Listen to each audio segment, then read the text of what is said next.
Realita Post TV channel Bedebis.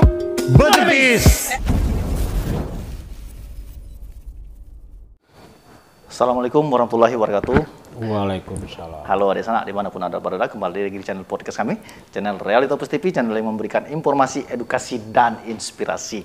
Nah adik sanak dimanapun anda berada, tentunya yang mungkin lama tidak bersua di program channel podcast kita hari ini, alhamdulillah hari ini kita berada di ruang fraksi ya, ruang rapat fraksi partai Hanura, ruang fraksi partai Hanura. Kota Bengkulu. DPD Kota Bengkulu, DPD ya?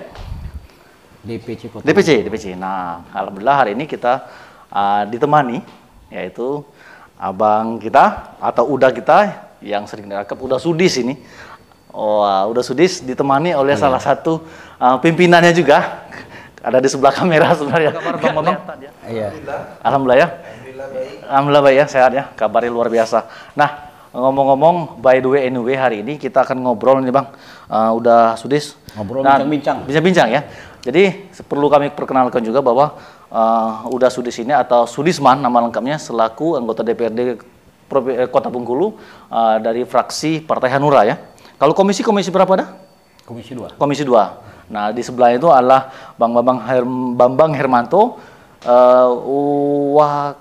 Ketua Komisi 1 DPRD Kota Bengkulu. Semoga saja nanti kita doakan jadi wakil ketua ya di periode berikutnya. Amin. Atau nanti ketua DPR. Amin. Nah ini ngomong-ngomong nih dah, ini kan sekarang terkait dengan isu yang lagi marak diperbincangkan baik di medsos maupun di media mainstream bahwa polemik atau mungkin dinamika keberadaan Benmol atau Bengkulu Indah Mall yang kini masih diperdebatkan. Bahkan sampai hari ini terakhir kita dengar bahwa udah bersama rekan-rekan sudah menggelar rapat hearing ya dengan pihak manajemen Benmol. Iya. Nah, dari hasil rapat tadi nih dah, kira-kira apa yang bisa disampaikan kepada adik sanak kita agar persoalan yang dipersoalkan selama ini menjadi terang? Bisa dijelaskan, silakan. Saya kira clear ya. Pihak Benmol, manajemen Benmol tadi sudah menjelaskan kelengkapan dari perizinan dia. Ya. Apa aja nih perizinan? Walaupun ya kalau AMDAL itu kan sudah ada AMDAL kawasan. Okay. Jadi pihak Benmol tidak diwajibkan untuk membuat AMDAL khusus ya. Ya. Kalau perizinan UKL sama UPL, SPPL itu juga ada. Ya. Cuman berkasnya belum kami terima. Ya. Oleh karena itu ketika pimpinan rapat meminta supaya pihak Benmol untuk hearing selanjutnya itu menyiapkan berkas-berkas lengkap. Sehingga nanti kami anggota dewan juga bisa memberikan masukan kalau memang ada yang perlu diperbaiki atau disempurnakan. Ya. Tujuan kita kan untuk bersinergi dengan pengusaha, dengan investor yang ada di Kota Bengkulu. Jadi sebenarnya kalau dengan pihak Benmol sudah terang benderang ya persoalan terang benderang dengan perizinan dokumen-dokumen ya. Ya, dia juga menjelaskan bahwa ada kasus tanah juga di sebelah karena Benmol ini kan mendapat izin lokasi itu kan sebesar seluas 7 hektar. 7 hektar setengah. 7 hektar setengah. 7 hektar setengah. Itu sudah include ke bangunan sekarang ya? Enggak. Bukan, yang bangunan sekarang itu udah masuk enggak? Yang bangunan sekarang ini menurut Benmol pribadi ya. Yang hak milik 1,3 hektar. Ya, 1,3 itu masih dalam sedangkan yang 3 hektar yang baru dikembangkan ini itu masih izin lokasi, Pak, karena sertifikat HPL-nya belum ada. Ini makin menarik ini masalahnya, sertifikat HPL ini. Jadi HPL ini bisa diceritakan nih kronologisnya, karena kan kalau tidak salah perjanjian itu dimulai tahun 2006 nih. 2008. 2008 kalau nggak salah BOT-nya itu. 2008 ya. 2006 ya? 2006 BOT. Nah ini gimana ceritanya? Jadi perjanjian itu dibuat atau BOT itu dibuat ketika lahan mulai dari ujung Pasir Putih sampai ke Port Center itu masih dalam bentuk HPL kalau nggak salah menurut Arino Gume itu 17 hektar. Oke. Ketika itu katanya pemerintah kota tidak punya dana sehingga tidak bisa mensertifikatkannya. HPL ini adalah hak pengelolaan yang diberi oleh negara, oleh pemerintah pusat kepada daerah untuk mengelola tanah negara. Ya. Oh, gitu. Jadi kewenangan yang diberikan oleh pemerintah pusat itu supaya penguasaan atas lahan itu sah secara yuridis harus dibuatkan sertifikatnya. Benar. Sertifikat HPL. Ya. Karena pemerintah daerah itu hanya ada 2 sertifikat yang dimiliki oleh pemerintah daerah. Ya.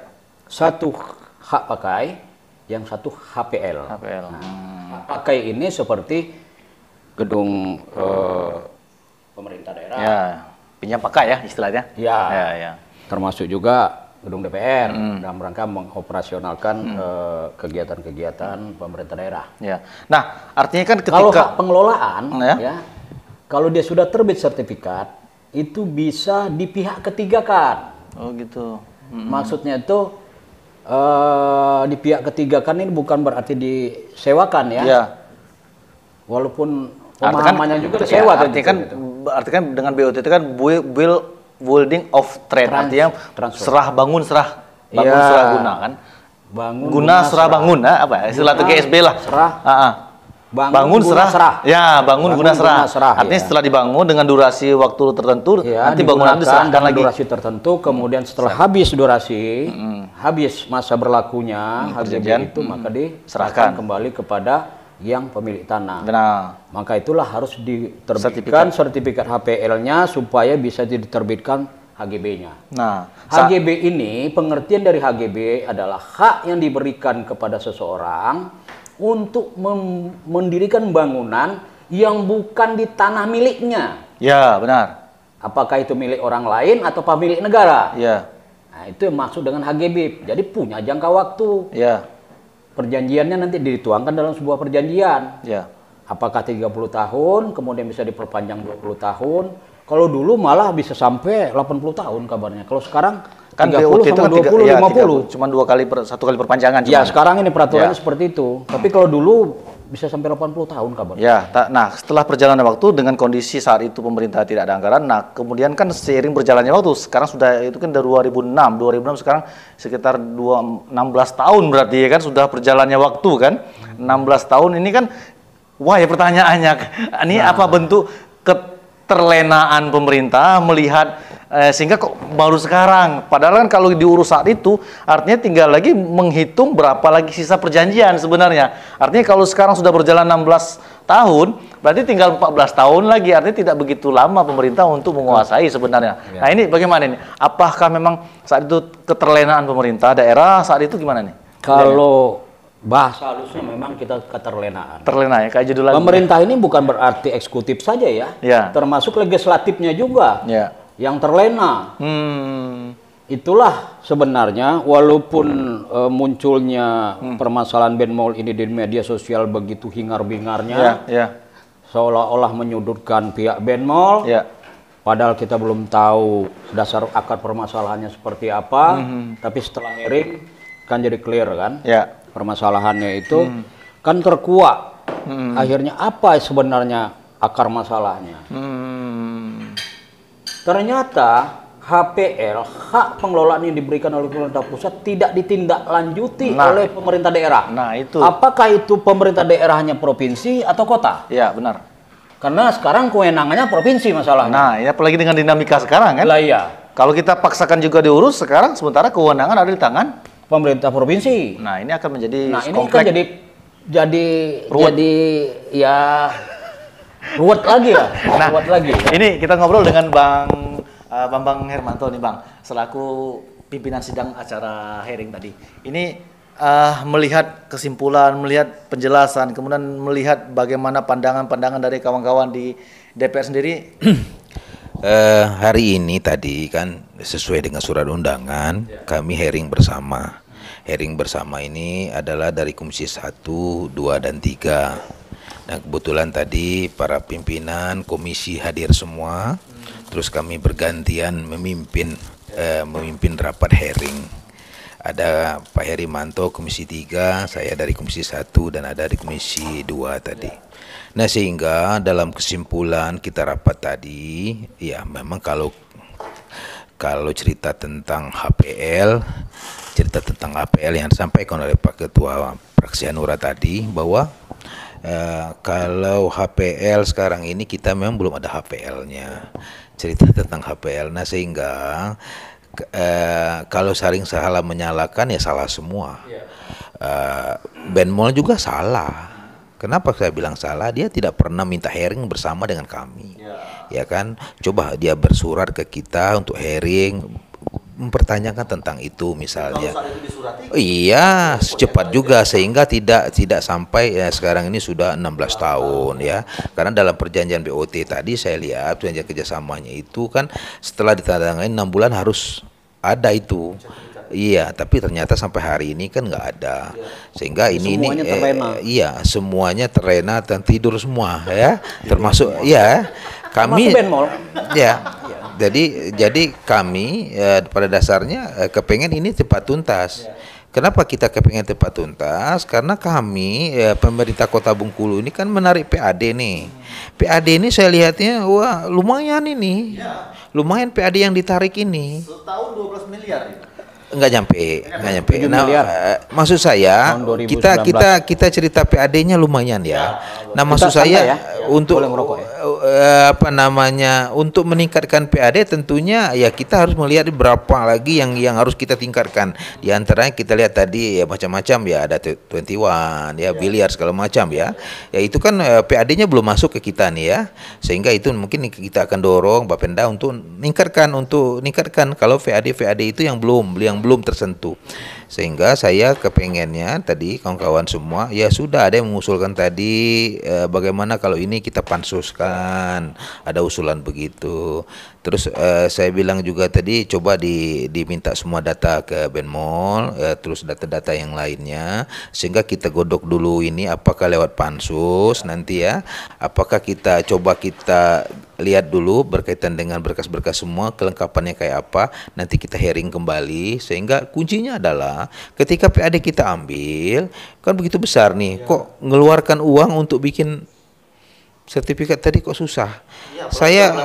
Iya, maksud saya udah lumayan ini kita ambil PAD-nya.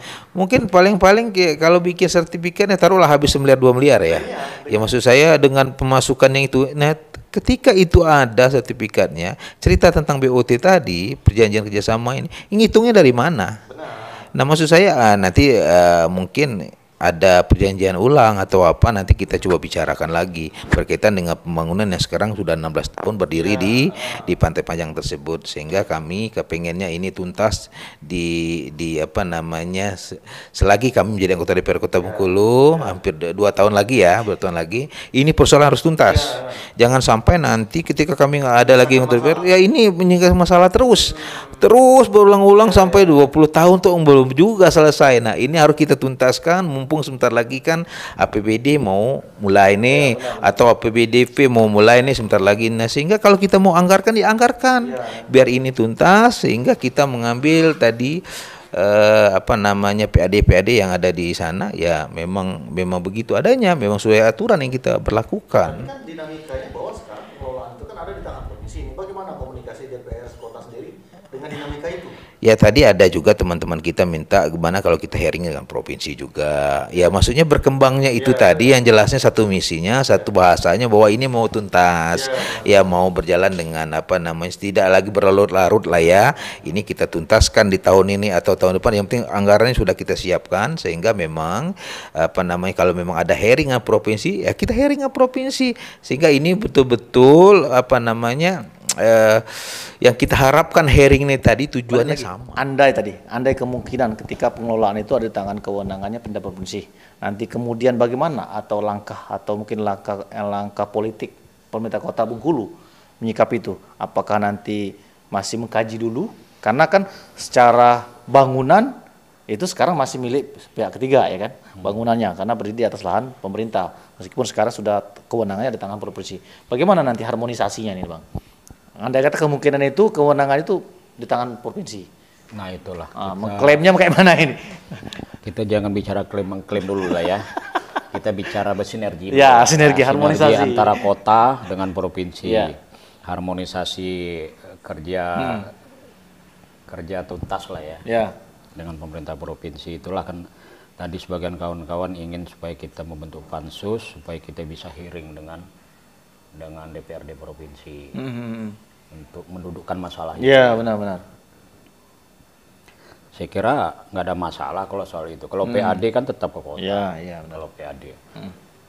Paling-paling kalau seandainya nanti hak pengelolaan, sertifikat hak pengelolaannya itu sudah terbit, kemudian diberikan kepada pihak ketiga sertifikat HGB, dan HGB itu berjangka waktu, maka ketika habis masa berlakunya HGB, maka bangunan yang ada di tanah HGB itu menjadi milik pemerintah provinsi.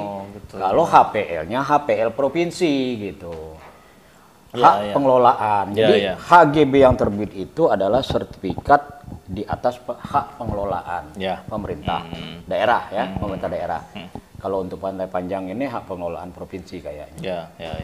Nah, itu ada di sana obrolan kita bahwa polemik status Benmol terkait perizinan kemudian status lahan ternyata sekarang sudah ditanggapi serius oleh dari DPRD Kota Bengkulu, dan ke depan dalam waktu yang tidak lama lagi akan melaksanakan atau membentuk pansus yang diharapkan Insya Allah yang diharapkan bukan mencari kesalahan, berarti menyempurnakan dan mempertegas status kewenangan atau wilayah daerah yang menjadi selama ini kewenangan kota, dan tujuan DPRD kota sendiri juga jelas di situ bahwa bagaimana upaya untuk meningkatkan PAD ya Bang ya, karena itu menjadi bagian tanggung jawab moral, dan mudah-mudahan di sisa akhir jabatan ini apa yang menjadi target dari DPRD kota untuk menyelesaikan polemik yang 16 tahun terlalaikan ini bisa terurai ya kan, bisa selesai dan tidak meninggalkan masalah di kemudian hari, atau mungkin terlalaikan apa terlena? Terlena mungkin bisa jadi, terlalaikan tadi. Jadi aku tambahkan kami juga anggota dewan berterima kasih kepada kawan-kawan media yang sudah mengangkat ini. Kalau bahasanya tadi terlena, jadi kami terbangun dari keterlenaan gitu, sehingga bisa tersadarkan bisa tersadarkan. Bagaimana investor yang masuk ke Kota Bengkulu ini, kalau kita lihat sejarah ke belakang pada saat zaman Wali Kota Khalik Effendi itu, kita kan belum ada mall. Ya, kala itu ya. Wajah kota kita masih biasa-biasa saja gitu kan. Maka Pak Wali Kota almarhum Effendi, Khalik Effendi ketika itu berusaha keras bolak-balik Jakarta itu gandeng untuk mengajak investor agar berinvestasi di Kota Bengkulu. Yaitu salah satunya mendirikan mall dan hotel gitu ya. Sehingga dengan masuknya investor itu kan merubah wajah Kota Bengkulu, sehingga Kota Bengkulu itu bisa minimal samalah dengan kota-kota provinsi tetangga kita. Jangan ketinggalan betul. Jadi oleh karena itu kita anggota dewan maupun pemerintah ingin bersinergi dengan investor, dan juga media juga kami harapkan juga bisa berperan agar mengingatkan, membantu membantu supaya investor itu juga berminat untuk masuk. Jangan sampai ada kesan mereka investor agak nggak nyaman nggak nyaman begitu dengan polemik yang terjadi seperti ini. Nah ini teman-teman media juga diharapkan bahwa peran sertanya untuk membangun image positif terhadap persoalan yang ada. Betul. Karena investor atau investasi itu akan melihat referensi rekam jejak digital terkait dengan kondisi situasi daerah. Betul. Iya kan? Seperti kita misal mau investasi kan mau lihat dulu track recordnya. Lihat situasinya, ini gimana dinamika politiknya, terus kondisi ekonominya kan, masyarakat, budaya segala macam Bang ya. Sehingga disitulah nanti akan memutuskan mau tidaknya mereka berinvestasi. Betul. Artinya memang peran serta media kemudian lembaga-lembaga lainnya untuk sama-sama membantu membangun image positif terhadap Kota Bengkulu sehingga memberikan rasa trust atau kepercayaan kepada investor. Nah, di sana demikianlah diskusi kita, semoga memberikan impresi, semoga bisa memberikan gambaran terkait polemik yang ada, dan ke depan kita harapkan persoalan Benmol ini sudah selesai di sisa akhir masa jabatan, dan kita tunggu nanti cerita berikutnya atau episode berikutnya. Dan kita akhir saja obrolan ini. Bang, terima kasih atas waktunya Bang. Siap. Bang Sudis, Bang Hermanto, sukses selalu. Semoga nanti Partai Hanura tetap jaya ya Amin. di periode berikutnya di pemilu serentak. Insyaallah. Dan demikian ada sana obrolan kita. Di akhir video ini kami ingat jangan lupa like, comment, and subscribe ya. Semoga channel ini terus berkembang dan kami semakin semangat menjanjikan konten-konten yang inspiratif, edukatif, dan tentunya informatif. Dan tentunya kami inginkan tongkrongi terus channel ini karena akan ada cerita-cerita seru dan akan ada tayangan dialog-dialog yang lebih seru lainnya di video-video berikutnya. Kami akhiri, saya undur diri. Wabillahi taufiq wal hidayah. Wassalamualaikum warahmatullahi wabarakatuh. Waalaikumsalam. Oke. Boleh merokok? Boleh. Itu kopi apa tuh? Iya. Malah